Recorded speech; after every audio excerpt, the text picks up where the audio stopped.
अवधूत चिंतन श्री गुरुदेव दत्त श्री स्वामी समर्थ। आपल्या नवीन व्हिडिओमध्ये सर्वांचे स्वागत आहे।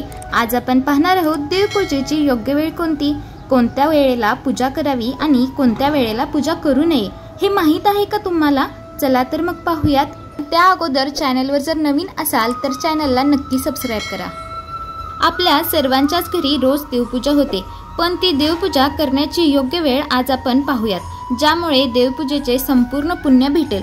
शास्त्रानुसार जर तुम्ही पहाटे पूजा करणार असाल तर त्याला प्रथम पूजा म्हणतात। ती ब्रह्ममुहूर्तावर करावी, म्हणजे 4:30 ते 5 या वेळेमध्ये।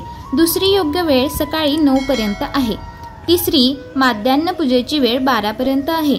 संध्याकाळी पूजेची वेळ 4:30 ते 6 ही योग्य वेळ असते। या वेळेमध्ये तुम्ही देवासमोर दिवा वगैरे लावू शकता व त्याचबरोबर संपूर्ण देवपूजा देखील करू शकता, जशी आपण सकाळी करतो त्याप्रमाणे। जर का वेळ नसेल तर या वेळेमध्ये जर देवपूजा केली तर त्याचे सुद्धा फळ आपल्याला भेटते। दुपारी 12 ते 4 वाजेपर्यंत पूजा अजिबात करू नये। 12 ते 4 ही अयोग्य वेळ आहे। ही देवपूजेसाठी अगदी अयोग्य अशी वेळ आहे। आज आपण पाहिलेली माहिती शास्त्रानुसार सांगितलेली आहे। व्हिडिओ कसा वाटला ते कमेंट करून नक्की सांगा। भेटूयात अशाच एका नवीन आणि माहितीपूर्ण व्हिडिओ सोबत। व्हिडिओ आवडल्यास व्हिडिओला लाईक करा, तसेच चॅनलला सबस्क्राइब करा। धन्यवाद। अवधूत चिंतन श्री गुरुदेव दत्त श्री स्वामी समर्थ।